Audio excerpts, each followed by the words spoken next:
In this video, I'm going to show you how to convert video to audio on your iPhone. It's really simple to do. So what you want to do is go over to a browser. I prefer using Google Chrome. So we can go ahead and go into Chrome.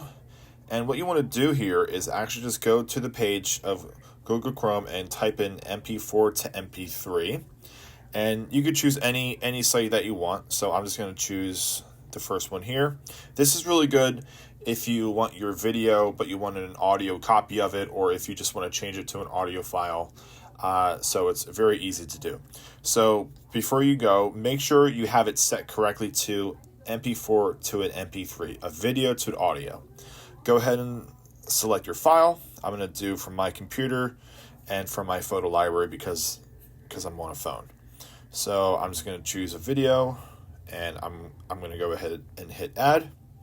That's good. And then what we can do here is hit convert. And while that's going pretty quickly. Once your audio is done, what you can do here is just hit download, and that's going to download to your phone.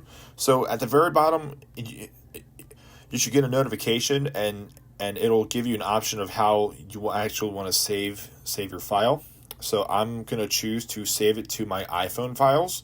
So go hit save, and then you'll see it say download complete. So we can actually get out of the browser, and while you're on your iPhone, you can go over to your files tab here and go to the section where it says on my iPhone. And then we were just on Google Chrome, so go ahead and go on the Chrome folder. And there we go. We have the audio file that we converted from our video to audio, and now it's on your phone. And now you can do anything that you want with it. You can share it. You can have it for your any use that you want. So that is how you would go about converting your video to audio on your iPhone. So I hope this video helps, and we'll see you in the next one.